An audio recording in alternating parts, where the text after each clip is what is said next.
안녕하십니까. 키아즘 성경 목회 연구원에 방문해 주신 여러분 환영합니다. 오늘은 우리가 키아즘 성경을 통해서 여러분들에게 또 하나님의 말씀을 전하도록 하겠습니다. 오늘 우리가 전할 키아즘 성경의 하나님의 말씀은 신명기 17장 18절로 20절에 있는 말씀을 통해서 우리가 어떻게 본문의 키아즘 구조가 형성되어 있는지를 보면서 이 본문에 대해서 또한 여러분들에게 설명을 하도록 하겠습니다. 오늘 신명기 17장 18절로 20절에 있는 말씀은 왕위에 있는 날이 장구하리라, 이런 제목이 되겠습니다. 우선 본문의 말씀을 제가 한번 읽어보도록 하겠습니다. 그가 왕위에 오르거든 이 율법서의 등사본을 레위 사람 제사장 앞에서 책에 기록하여 평생에 자기 옆에 두고 읽어서 그의 하나님 여호와 경외하기를 배우며 이 율법의 모든 말과 이 규례를 지켜 행할 것이라.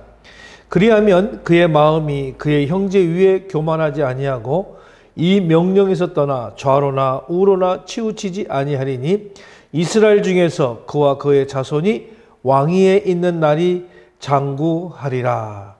자, 신명기 17장 18절로 20절에 있는 말씀을 제가 여러분들에게 봉독해 올렸습니다.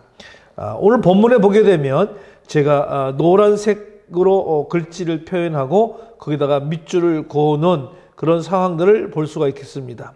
자, 율법서의 등사본을 레위 사람 제사장 앞에 책을 기록해서 또 평생에 자기 앞에 두고 읽어서 그 하나님 여호와를 경외하며 이 율법의 모든 말과 이 규례를 지켜 행할 것이다. 교만하지 않고 좌로나 우로나 치우치지 아니하니 왕위에 있는 날이 장구하리라. 자, 이 내용으로 우리가 키아즘 구조를 한번 보도록 하겠습니다. 자, 이 본문의 키아즘 구조를 보면 이렇게 구조가 형성이 되어 있습니다. 자, 구조를 좀 보게 되면 A와 A-, B와 B-, C와 C-, 또 D 이렇게 되어 있습니다. 물론 이 구조 속에서 요 D가 바로 핵심 구절입니다. 그러면 오늘 이 본문에서 이야기하고자 하는 내용의 하나님의 의도, 목적과 계획과 뜻은 뭐냐면 바로 왕위에 있는 날이 장구하리라 라고 하는 말이 오늘 이 본문의 핵심인데요. 이 본문의 키아즘 구조는 AA-, BB-, CC-, D 이렇게 구성되어 있는 것을 우리는 키아즘의 병행 구조다 이렇게 이야기를 합니다. 주로 병행 구조는 우리가 운율적으로 나타나는 그런 본문에 많이 나타납니다. 다시 말하면 시적인 본문에서 이런 운율들을 우리가 찾아볼 수 있는데 오늘 신명기 17장 18절로 20절의 이 말씀은 바로 이 운율로 구성되어 있는 병행 구조로 이것이 되어 있다라고 하는 것입니다. 그래서 A와 A-, 자, 율법서의 등사본을 레위 사람 제사장 앞에서 책에 기록하여 이것을 평생 자기 옆에 두고 읽어라 라고 하는 것이 A-가 되겠죠. B-는 그 하나님 여호와 경외하기를 배우고 이 율법의 모든 말과 이 규례를 지켜 행할 것이다. 자, 여호와 경외하기를 배우고 지켜 행하라. 그렇게 되면 교만하지 아니하고 좌로나 우로나 치우치지 아니하게 되면서 결국 이 왕은 왕위에 있는 날이 장구하리라. 자, 오래도록 왕위에서 왕의 노릇을 할 수 있다라고 하는 말을 우리는 기억하게 됩니다. 그러면 A와 A-, B와 B-, C와 C-를 우리가 통해서 이 결론적인 이야기를 보게 되는데, 그러면 우리가 이 내용의 이야기들을 다시 한번 도표로 제가 여러분들에게 알기 쉽게 좀 보여드리겠습니다. 자, 도표로 보면 이러한 도표로 볼 수 있어요. 우리는 키아즘 구조 분석을 이제 지금 해보면 A는 율법서의 등사본을 레위 사람 제사장 앞에서 책에 기록해서 평생에 자기 옆에 두고 읽어라. 그러니까 우리는 A와 A-는 바로 율법서를 복사해서 평생 내 옆에 두고 읽으라고 하는 그런 어떤 모습이 우리는 기억되겠죠. 그래서 율법서를 복사해서 평생 내가 옆에 두고 이것을 읽으라고 하는 것이죠. B와 B-를 보겠습니다. 그의 하나님 여호와 경외하를 배우고 이 율법의 모든 말과 이 규례를 지켜 행하라 라고 하는 것은 바로 B와 B-는 하나님을 경외함으로 인해서 우리가 배우고 율법의 모든 말과 규례를 지켜 행하라 라고 하는 말이죠. 그 다음에 C와 C-를 보게 되면 그렇게 되면 교만하지 아니하고 좌로나 우로나 치우치지 아니하게 된다 라고 하는 말로 이렇게 되는 것이죠. 그래서 C와 C-는 교만하지 않고 좌로나 우로나 치우치지 아니한다.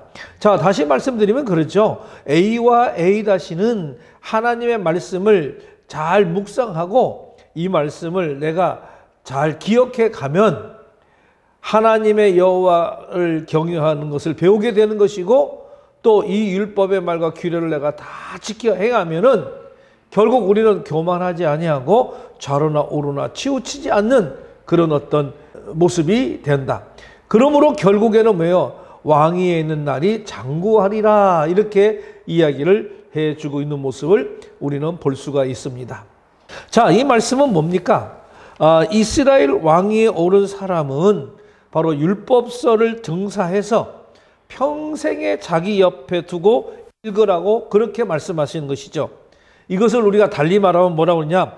이스라엘에서는 이 왕위에 오른 사람은 하나님의 말씀의 행위에 척도로 삼아야 한다고 하는 그런 말씀을 해주고 있는 것이죠. 이스라엘의 왕을 비롯해서 모든 백성이 바로 하나님의 말씀을 행위의 척도로 삼아야 한다라고 하는 그런 말씀이었습니다. 왜 그렇습니까? 그것은 바로 그들이 만왕의 왕이신 하나님께서 통치를 하시는 바로 신정 국가의 백성이기 때문에 그렇습니다. 이스라엘의 진정한 왕은 바로 하나님이십니다. 이스라엘의 백성들은 하나님의 통치를 받는 그 선민입니다. 그리고 이스라엘의 왕은 바로 하나님께서 그를 대신해서 이스라엘을 다스리도록 세우신 그런 대리자에 불과합니다.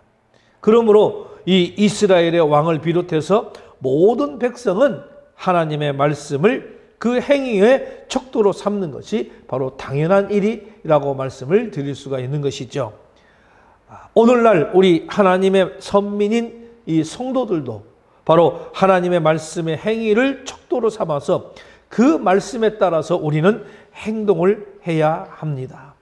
만일 우리가 스스로 성도라고 자부하면서 하나님의 말씀에 따라 살지 않는 사람이 있다면 그는 하나님의 심판을 받을 뿐만 아니라 하나님의 백성으로서의 권리를 박탈당하게 되고 마침내는 하나님께 버림을 받게 된다고 하는 사실을 우리는 기억해야 할 것입니다.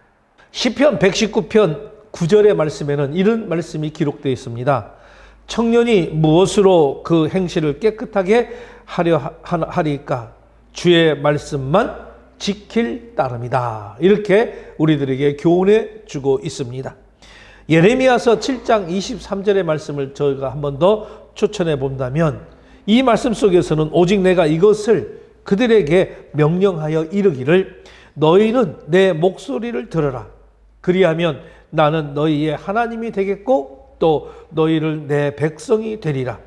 너희는 내가 명령한 모든 길로 걸어라. 그리하면 복을 받으리라. 이렇게 우리들에게 말씀으로 교훈해 주고 있습니다. 자, 히브리서로 가게 되면 히브리서 8장 10절 말씀에 보면 이렇게 우리들에게 교훈해 주고 있습니다. 또 주께서 이르시되 그 날 후에 내가 이스라엘 집과 맺은 언약은 이것이니 내 법을 그들의 생각에 두고 그들의 마음에 이것을 기록하라. 나는 그들에게 하나님이 되고 그들은 내게 백성이 되리라. 하나님의 말씀이 얼마나 귀하고 중요한지를 우리는 이 말씀을 통해서 오늘 알 수가 있게 되겠습니다. 하나님의 말씀을 통해서 우리가 더욱더 이 세상의 삶을 살아가는 데 있어서 부족함이 없어야 되겠습니다. 그렇다면 오늘 중요한 말씀입니다. 오늘 이 신명기 7장 18절로 20절의 말씀은 오늘을 살아가는 우리들에게 아주 중요한 말씀이기 때문에 제가 이 말씀을 조금 더 풀어서 한번 여러분들에게 설명을 해보도록 하겠습니다. 오늘 우리 말씀에 보면 18절에 보면 이런 얘기를 하죠. 이 율법서를 등사하여 이 율법서를 정사하다라고 하는데, 자, 왕으로 즉위하면 율법서의 복사본을 기록하라고 그렇게 말하고 있는 거예요. 당시에는 이 말씀을 복사하는데 이걸 어떻게 복사했냐. 오늘날처럼 우리가 복사 기계도 없고 그러기 때문에 복사를 한다는 것은 그 말씀 위에 투명한 종이를 올려놓고 그 말씀을 그대로 거기서 새기면서 글자를 적어 나가는 그런 방식입니다. 자, 그래서 여기서 오늘 등사라는 말은 히브리 말로 이해하면 미시네라고 하는 말입니다. 미시네라고 하는 말은 오늘 우리말로 복사, 전사 이런 뜻이 되겠죠. 그래서 율법의 책 위에 복사하라 그런 의미가 됩니다. 다시 말하면 두 개의 사본을 만들어서 하나는 왕의 곁에 두어야 된다라고 하는 말을 지금 하고 있는 것이죠. 왕이 자신을 위해서 베껴 쓴다는 이 말은 하나님의 율법, 다시 말하면 오늘 본문에서 이 율법으로 번역된 이라고 하는 것은 베껴 쓴다고 하는 그런 말인데요. 베껴 쓰는 주체가 누구냐면 왕으로 소개되어 있다라고 하는 사실을 우리가 본문에서 볼 수 있어요. 그래서 여기서 베껴 써야 하는 주체가 왕으로 나타남으로 인해서 하나님의 율법의 말씀을 왕이 얼마나 가까이 해야 하는지를 오늘 이 본문은 강조하고 있는 것이죠. 본문의 명령에 의미하는 바는 그렇습니다. 나라를 다스리는 왕은 그 나라의 궁극적인 통치자이신 하나님의 뜻을 알아야 한다라고 하는 사실을 깨우쳐 주는 거예요. 이것은 비단 이스라엘 왕뿐만 아니라 그리스도인들 모두에게 저는 적용된다고 말씀을 드릴 수가 있겠습니다. 왜냐하면요, 하나님은 세상의 통치자시기 때문에 그 하나님의 뜻을 알지 못하고서는 우리가 세상을 올바로 살아갈 수가 없을 뿐더러 또한 세상 가운데 다른 사람들을 바른 길로 인도할 수 없기 때문에 그렇습니다. 자, 그 다음에 우리는 19절에 보면은 자기 앞에 두고 읽고서라고 하는 말을 우리는 좀 한번 봐야 되겠습니다.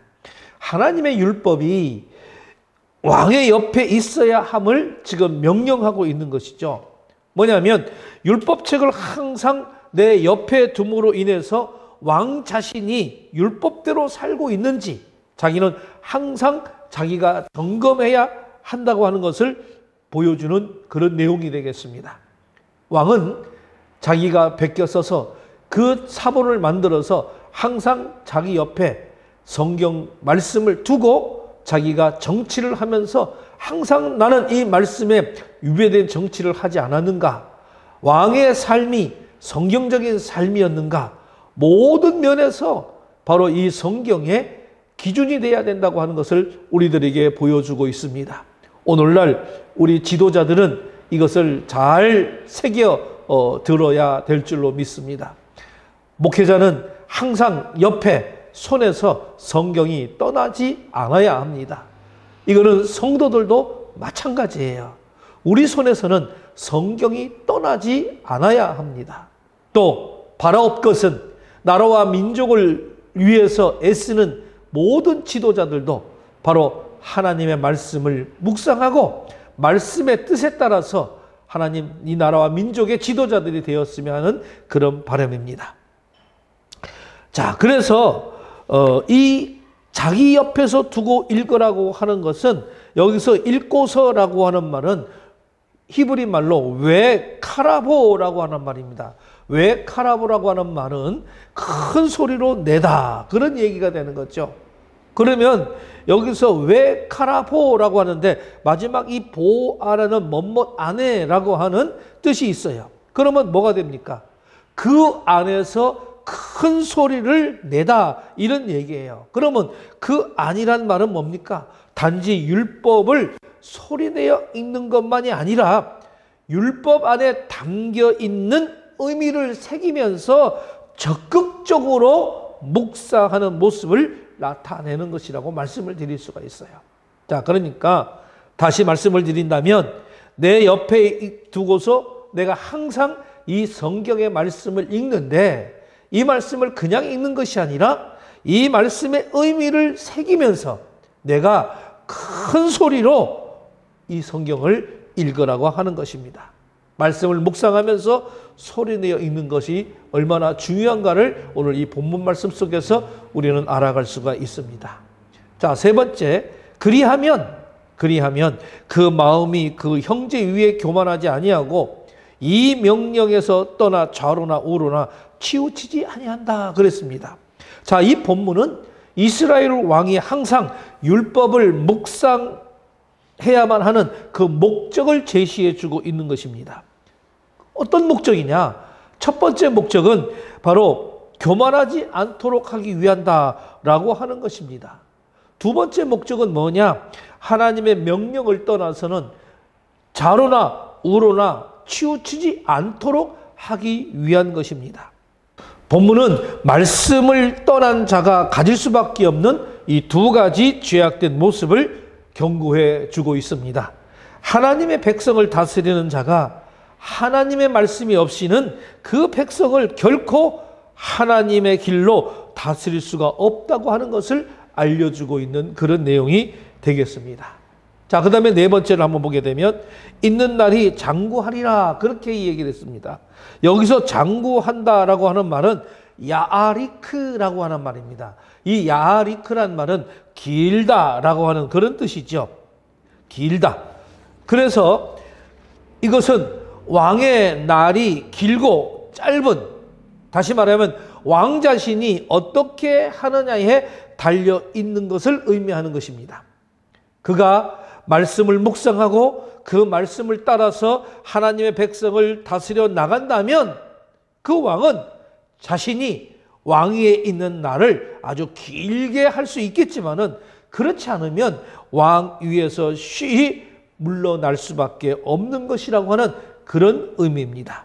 자, 이것으로 보건대 하나님께서는 왕에게 많은 고난을 주셨지만은 그와 함께 또 많은 책임도 왕에게 부과했다고 하는 사실을 우리는 알 수가 있어요. 이 원리는 비단 왕에게만 적용되는 것은 아닙니다. 모든 믿는 자들에게 이것은 동일하게 적용이 되는 말씀이지요. 예수님의 비유에서 볼 수 있듯이 주 안에서도 포도원의 관리를 위임받은 농부들이 자기의 고난을 가지고 책임을 다하는 것이 아니라 오히려 그 고난을 남용해서 그 포도원의 상속자까지 죽일 때에 그들은 결국 진멸을 당할 수밖에 없는 것입니다. 이것은 책임을 맡았던 이스라엘 백성들이 바로 하나님의 율법을 지키지 아니하고 패약한 길을 걸어갈 뿐만 아니라 하나님의 아들이신 예수 그리스도의 죽음으로써 결국에는 그 역시 멸망하게 될 것이라고 하고는 암시하는 그런 비유지요. 역사적으로 볼 때에 이스라엘 백성들에게 있어서 그들의 날이 장구하게 되지 못한 것은 뭐였습니까? 바로 그들의 책임이었던 것이죠.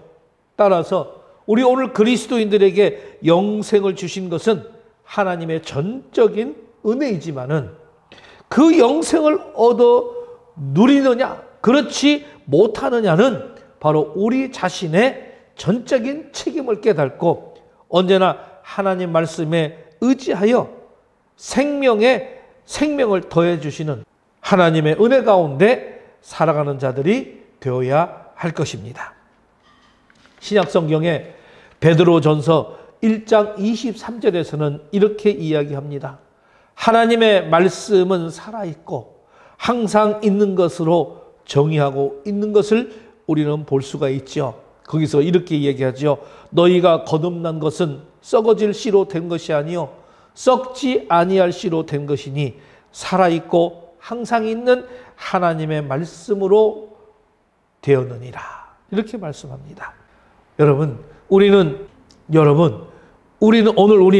하나님의 말씀을 새기면서 코로나19로 인하여 흩어져 있던 교회가 이제 다시 모이는 교회로 우리는 변화되어야 합니다. 2년 동안 우리는 예배를 제대로 드리지 못했고 영상으로 또는 뿔뿔이 성도들이 가정으로 또는 사방으로 흩어져서 교회의 기능을 제대로 하지 못하며 우리는 예배를 2년 동안 드려왔습니다. 이제 코로나19를 종식하면서 이제 거리두기도 완화되어졌고 이제는 모든 것들이 자유로워되어져 가는 시기가 되었습니다. 이 시기에 우리는 다시 교회로 모여야 됩니다. 영상이 발달돼서 영상으로 예배가 이제 2년 동안 길들여져 있던 성도님들 또한 세상의 모든 교회들이 이제는 교회로 다시 모여들어서 이제 하나님을 찬양하고 하나님을 경배하는 그런 시기가 되었습니다. 이제 새로운 각오로 우리 교회가 다시 한번 성장해야 할 시기입니다. 목회자나 성도나 하나님의 말씀의 순종과 행위를 통해서 다시 모여서 하나님을 찬양하고 예배하며 떡을 떼는 초대교회의 역사가 이 말씀을 통해서 우리는 우리의 교회가 하나님을 향하고 하나님을 찬양하기에 부족함이 없는 귀한 교회로 거듭나기를 간절히 기도하면서 부탁을 드립니다.